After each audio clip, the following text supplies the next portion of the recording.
पुढील कार्यक्रम प्रसारित करणारे आहेत जॉयसमेर मिनिस्ट्रीचे मित्र आणि भागीदार.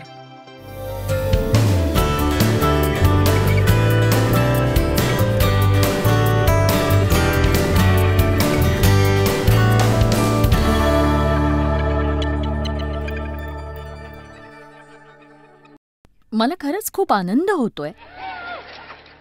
तुम्हाला माहिती आहे की योबाचा एक काळ वाईट होता, पण तो त्यातून तो पार गेला. आणि त्याच्या मित्रांनी निश्चितच त्याला मदत केली, नाही? ते त्यालाच दोष देत असत आणि त्याच्या चुका काढत असत. आणि हे नक्कीच चांगलं नव्हतं. आणि 10व्या वचनात म्हटलंय, इयोबाने आपल्या मित्रांसाठी प्रार्थना केली, तेव्हा परमेश्वराने इयोबाच्या दुःखाचा परिहार केला.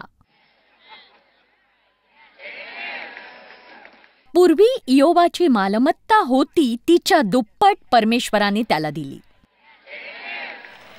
जेव्हा त्याने त्याच्या मित्रांसाठी प्रार्थना केली, बघा, खरं सांगायचं तर मी आज तुम्हाला दिवसभर एक सुखद असा संदेश सांगूच शकते आणि आनंदाने बाहेर पाठवूच शकते, पण याचा तुमच्या जीवनात फार उपयोग होणार नाही जर तुम्ही लोकांवर चिडणं थांबवलं नाही.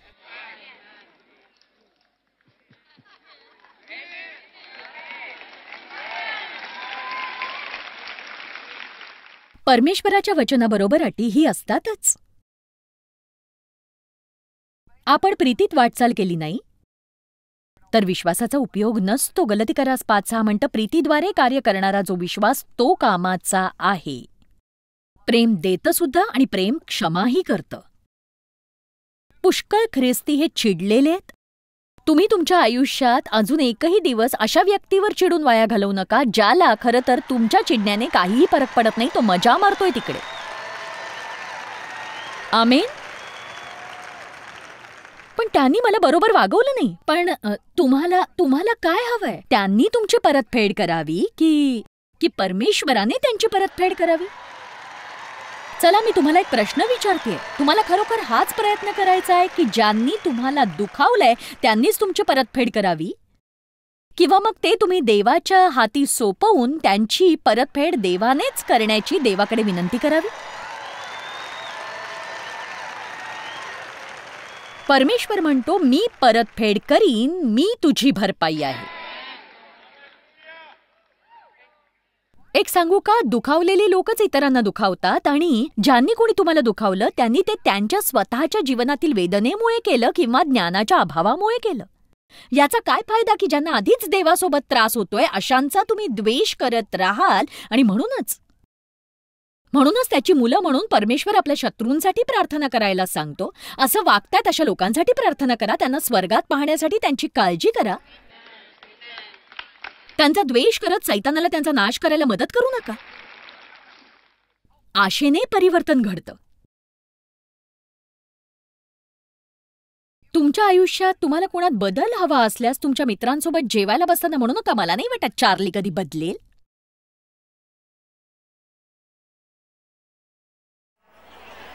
ही माझी प्रेमळ आईची नजर आहे. एक सांगू, आई तुमच्याकडे अनेक प्रकारच्या नजरांनी पाहते आणि तुम्हाला ते कळतं. ती नजर तुम्ही ओळखता. म्हणूनच मी आज तुमच्याकडे त्या नजरेने पाहते. बिलकुल लोकांवर चिडून राहायचं नाही. परमेश्वराकडे तुमच्यासाठी दुप्पट आशीर्वाद आहेत आणि ते तुम्हाला मिळावेत असं मला वाटतं. आमेन.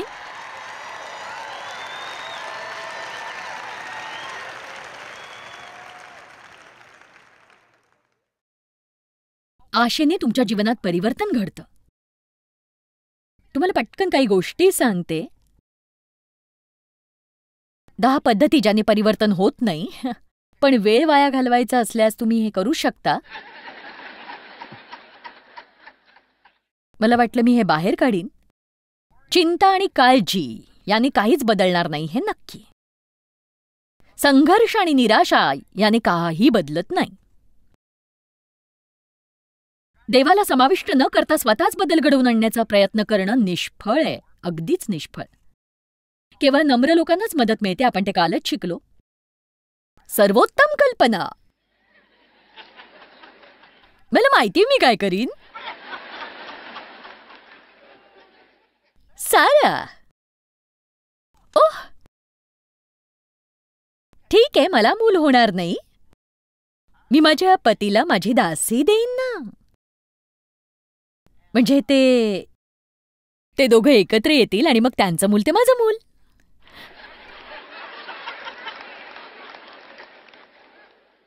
अशा सर्वोत्तम वाटलेल्या तुमच्या किती कल्पना अयशस्वी ठरल्या.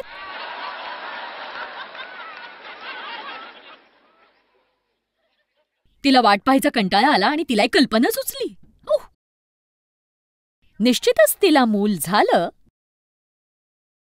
त्याचं नाव इश्माईल ठेवलं, म्हणजे योद्धा. आणि नक्कीच त्यांनी तसंच केलं.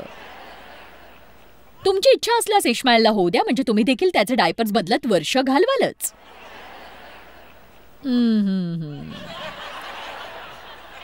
काही जण माझ्याकडे चांगलंच लक्ष ठेवू नयेत, म्हणजे तुम्हाला वाटतं की आता मला सापडलंय मला.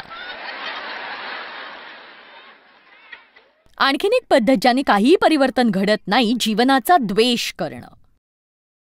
मला नाही आवडत माझं जीवन, मला वेगळं हवं होतं ते. आहे ते जीवन स्वीकारा आणि ते उत्तम कसं करता येईल ते बघा तुम्ही. काय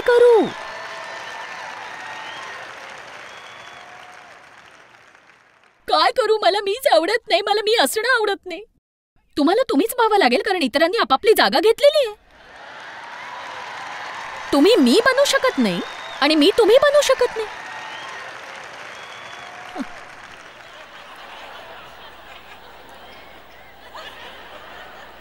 बघा, आज आपल्याकडे असे लोक आहेत ज्यांना ते स्वतःच आवडत नाहीत. त्यांना वाटतं मला मी बनायचंच नाही, पण तुम्हीच आहात. पण मला मी नाही आवडत. पण एक सांगू का, तुम्ही दयनीय आयुष्याच्या मार्गावर आहात. का माहिती? कारण जिथे तुम्ही जाल तिथे तुम्ही असालच. स्वतःपासून तुम्ही पळूच शकत नाही, एकही क्षण नाही. तुम्ही स्वतःसोबतच बाथरूमला जाता, तुम्ही स्वतःसोबत झोपता, स्वतःसोबत खाता, स्वतःसोबत गाडी चालवता. पण मला मी नाहीच आवडत. मग कठीण आहे, समजून घ्या, हे असंच आहे. आमेन. हा वेळ घालवण्याचा प्रकार आहे. तुमच्या प्रवासात तुम्ही आहात तिथला आनंद लुटा. स्वार्थी स्वकेंद्री होऊन कुणासाठी काहीच कधी न करणं, ज्याने तुम्हाला खरा आनंद मिळेल. मी इथे काही वेळ घेऊन उदार होण्याच्या आणि दान देणारे बनण्याच्या महत्वाविषयी बोलणार आहे, कारण तुम्हाला जर काही हवं असेल ना, तर आधी पेरणी करायलाच हवी. परमेश्वराच्या राज्यात कार्य करणारा हा नियम आहे. माझ्याकडे इकडे काही बिया आहेत आणि समजा मी हे पाकिट पाहून म्हटलं की वाव, मला असेच टोमॅटोज हवेत, फारच छान आहेत, किती लाल चुटुक आहेत, पण ते एकाच मार्गाने मला मिळतील. मला माझ्या काही बिया पेराव्या लागतील, त्या जोपासाव्या लागतील. आमेन. बघा, आपल्या समाजात असं होतंय की विश्वासणाऱ्यांमध्ये दान देणारे आणि उदारपणाच्या महत्वाविषयी बोलणारे खरंच कमी होत चाललेत. खरंच होत आहेत. आणि कुठल्या गरजू व्यक्तीला माझ्याकडून मदत मिळू नये, असं होऊ नये असं मला वाटतं. कारण लोकांना हल्ली कोणी उदार होणं हे शिकवतच नाही. आणि अंशतः त्याचं कारण हे आहे की पूर्वीच्या प्रमाणात याची शिकवण तेवढी होत नाही. आणि म्हणूनच मी ठरवलं की मी जमेल तसं परमेश्वराच्या प्रेरणेने मी दानाविषयी शिकवण देईन. दान देणं, दानाविषयी शिकवणी न करण्याचं एक कारण होतं की लोकांना ते केलेलं आवडत नाही. तो प्रचारक आहे ना, तो तुमचा पैसा लंपास करू पाहतोय. बस झालं आता. एक सांगू, मी 71 वर्षांची, 71 वर्ष 6 महिने, आणि आता जर मी हे तुमचा पैसा मिळवण्यासाठी करत नाहीये. माझ्याकडे घर आहे, माझ्याकडे गाडी आहे, मला 11 नातवंड आहेत, माझ्याकडे झुलती खुर्ची आहे, मी जाऊन माझ्या मुलांना झुलवू शकते. मला हे करायची गरज नाही. मी हे कुणाचे पैसे मिळवण्यासाठी करत नाहीये. जे काही मिळतं ते आम्ही जगभरातल्या लोकांच्या मदतीसाठी वापरतो. खरंच.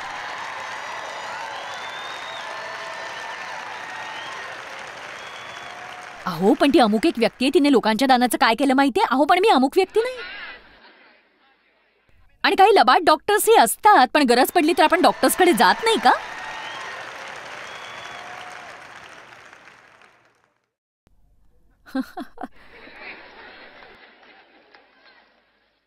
सैतानाला तर खूपच आवडेल आपण दानाच्या शिकवणीला घाबरलो तर, कारण तीच सगळ्यात महत्वाची शिकवण आहे जी तुम्ही शिकायला हवी.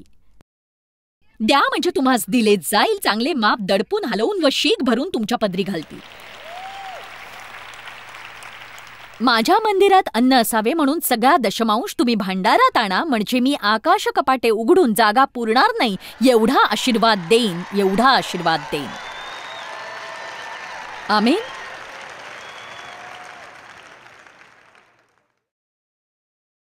परमेश्वराला आपल्या पैशाची गरज नाही, आपण द्यायला हवा तो.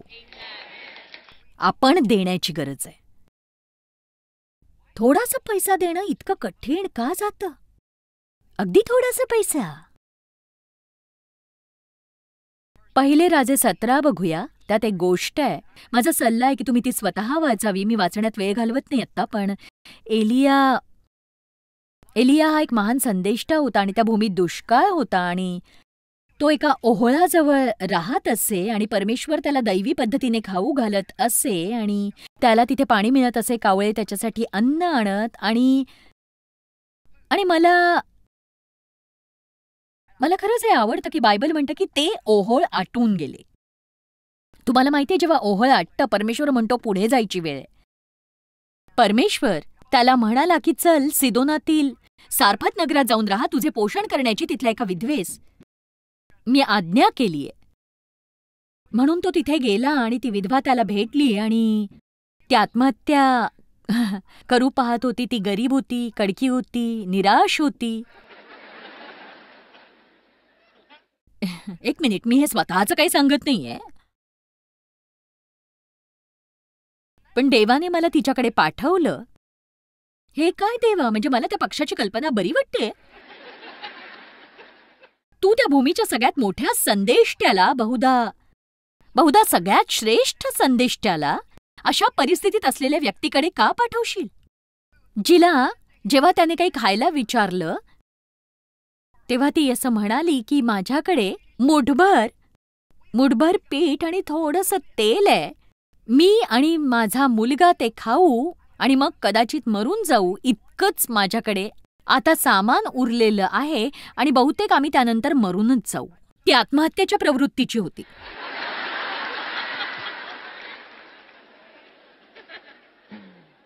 तिचं मन मरणावर होतं, जगण्यावर नाही. आणि एलिया तिला म्हणाला,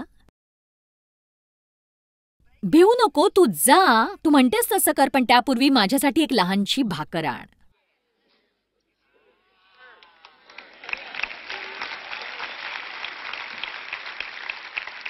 आता आजच्या मीडियाने काय केलं असतं बघा. टीव्ही सुवार्तिक शहरात येऊन गरीब, लाचार, हताश, आत्महत्या करू पाहणाऱ्या विधवेला लुबाडू पाहतोय.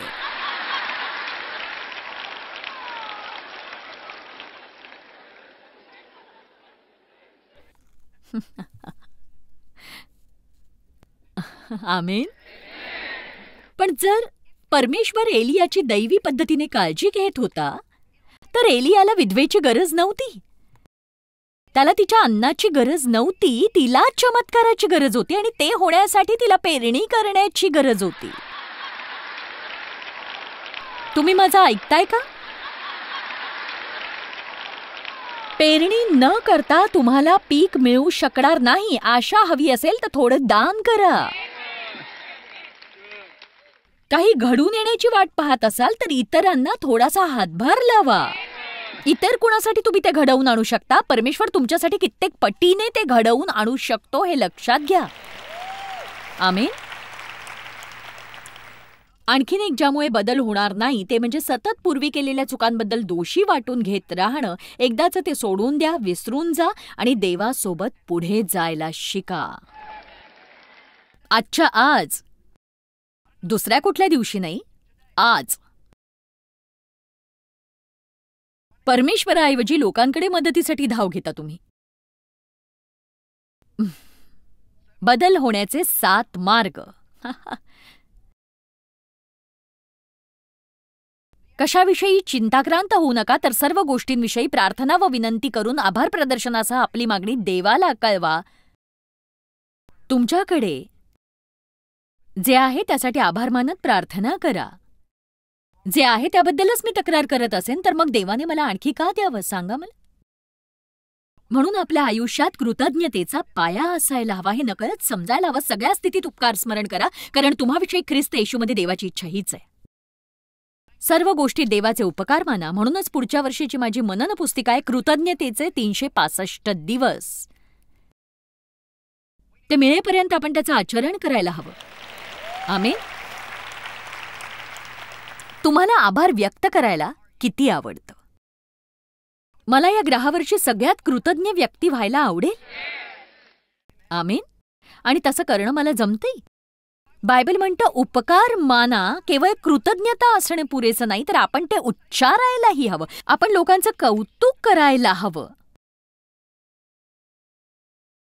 परमेश्वराने आपल्या जीवनात काय केलं ते आपण त्याला आणि इतरांना सांगायला हवं. प्रार्थना अतिशय सामर्थ्यशाली आहे. हे वर्ष असं बनवा ज्यात तुम्ही कधी नव्हे तितकी प्रार्थना केली असेल. आणि मी कुठेतरी लपून दिवसभर गुडघ्यावर प्रार्थना करण्याविषयी बोलत नाही, तर मी दिवस प्रार्थनेत वाटचाल करत घालवण्याविषयी बोलते. आज मी यासाठी प्रभूकडून मदत मागितली, पुष्कळदा मदत मागितली. पण बाहेर पडण्याच्या जरा आधी मी म्हटलं, प्रभू मला मदत करा, तूच आहेस, तुलाच करायला हवं. आणि हे झाल्यावर मी त्याचे आभारही मानणार आहे. आणि मग विमानात बसल्यावर सुखरूप परतीच्या प्रवासासाठी प्रार्थना करीन. आणि मी रेस्टॉरंटमध्ये जाऊन उत्तम जेवणासाठी प्रार्थना करीन. आमेन. दिवसभर प्रार्थनेत वाटचाल करा. मत्तय अध्याय 7 वचन 7 आणि 8.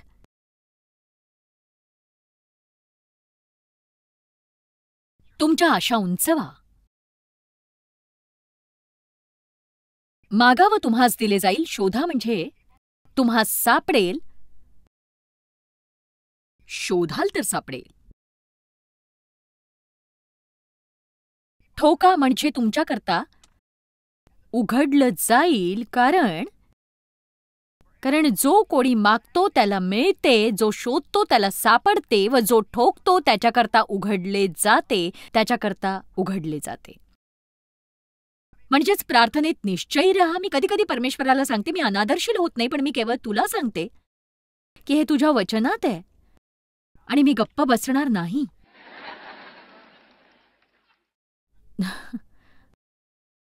जोवर मी हे माझ्या आयुष्यात घडताना पाहत नाही किंवा मी ज्या प्रार्थना करते. आणि हा अनादर नाही, कारण चिकाटी ठेवण्यास बायबलच आपल्याला शिकवतं.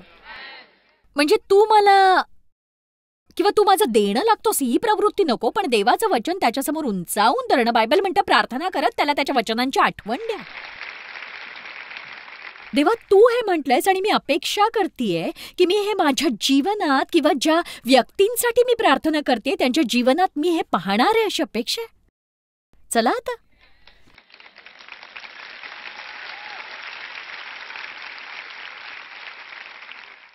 तुमच्या आशा उंचवा. स्वतःसाठी विश्वास बाळगत असताना इतरांना चांगलं वागवा.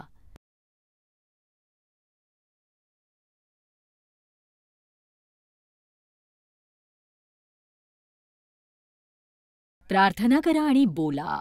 तुम्हाला हवे असलेल्या बदलावाची आशा करत अपेक्षेने वाट पहा.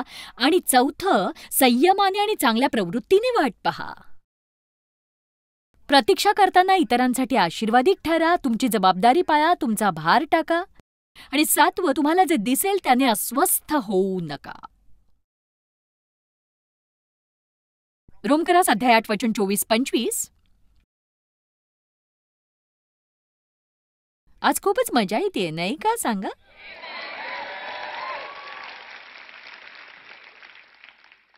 ही आनंद निर्माण करणारी जागा आहे. आपण आशा धरल्याने तरलो. आशा तर प्राप्त झालेल्याची नसते. जे प्राप्त झाले त्याची आशा कोण करेल? पण जे प्राप्त झाले नाही त्याची आशा जर आपण धरतो तर धीराने त्याची वाट पाहतो. धीराने. बघा आपण ते पुन्हा वाचणार आहोत. काही दिसत नसताना असते ती आशा. म्हणूनच काही घडत नाही असं वाटत असलं तरी निराश होऊ नका तुम्ही, कारण तेव्हाच आशेची गरज असते तुम्हाला. प्रकटीकरण दिसेपर्यंत आपण आशा बाळगायलाच हवी. आपण आशा धरल्याने तरलो, आशा तर प्राप्त झालेल्याची नसते, जे प्राप्त झाले त्याची आशा कोण करेल. पण जे प्राप्त झाले नाही त्याची आशा जर आपण धरतो तर धीराने त्याची वाट पाहतो. धीराने. मी तर आशेची कैदी बनणार. तुमचं काय? आता बघू इब्री पत्र अध्याय 11 वचन 1. विश्वास हा अपेक्षित गोष्टींविषयीचा भरवसा आणि न दिसणाऱ्या गोष्टींबद्दलची खात्री असा आहे. हे आहे टायटल डीड आणि डाऊन पेमेंट येणाऱ्या उत्तम गोष्टींचं. आशेचे कैदी बना. नीतिसूत्र अध्याय 13 वचन 12 म्हणता, आशा लांबणीवर पडली असता अंतःकरण कष्टी होते. आपण परमेश्वराच्या वचनाने सुरुवात केली. बघा, परमेश्वर लोकांना नैराश्यापासून मुक्त करेल आणि त्याच्या प्रकारापासूनही, आणि मग ते कसंही असो. कारण येशूने असे म्हटले की नजर वर कर, कारण तुझी परतफेड जवळ आहे. तो आपले गौरव व आपले मस्तक उंचावणारा आहे. आपलं मस्तक. सगळ्या नकारात्मक गोष्टी, निराशा, खिन्नता, उद्विग्नता, आशाभंग या सगळ्या गोष्टी शत्रूपासून आहेत. आणि आपण असं जगावं ही देवाची इच्छा नाही. त्या भाग्यासाठी येशूने आपल्या रक्ताने आपल्याला विकत घेतलेलं नाही. आशा लांबणीवर टाकल्याने आणि आशा नसणे याने त्या गोष्टींची सुरुवात आपल्या आयुष्यात होते. त्यानेच मन कष्टी होतं, अंतःकरण कष्टी होतं. म्हणूनच मी जाहीर करते की तुम्ही जर आशेचे कैदी बनाल, जर तुम्ही रोज उत्तम गोष्टी घडून येण्याची अपेक्षा कराल, अगदी दररोज, ते नक्की कधी घडेल हे मी सांगू शकत नाही. पण मी हे सांगू शकते की वाट पाहत असताना तुम्ही दररोज अधिक सुखी असाल, अगदी भीतीत, चिंतेत, काळजीत, नैराश्येत आणि दैहिक कृत्यात आणि सगळ्या प्रकारच्या दयनीय अवस्थेत वाट पाहत असल्याच्या प्रमाणात.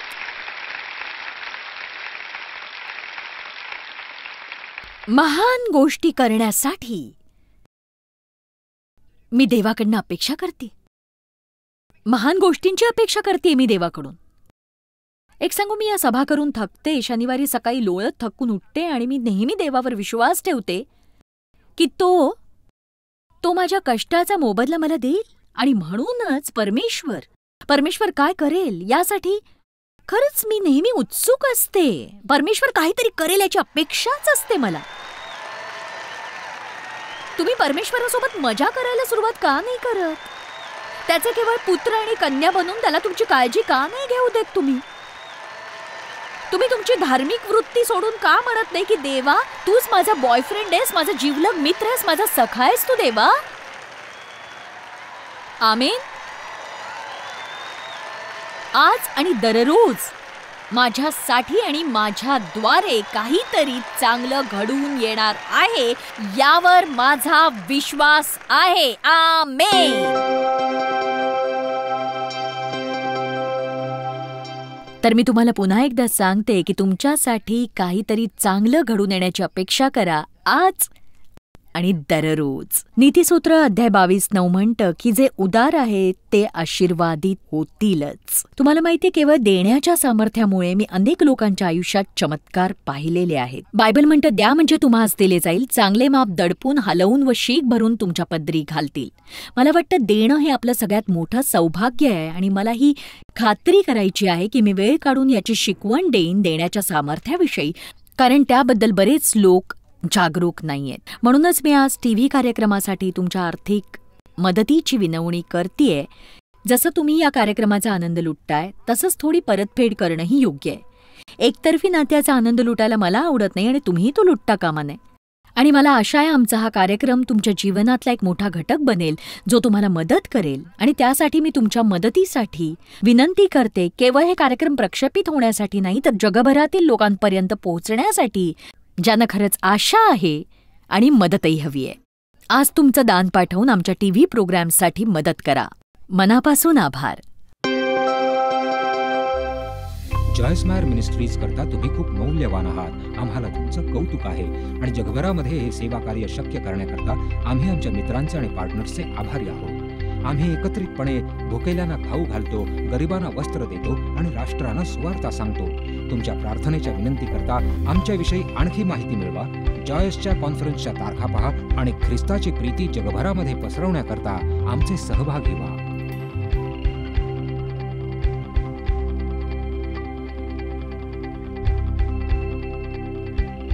याचा सर्व खर्च जॉयस्मायर मिनिस्ट्रीचे मित्र आणि भागीदार करत आहेत.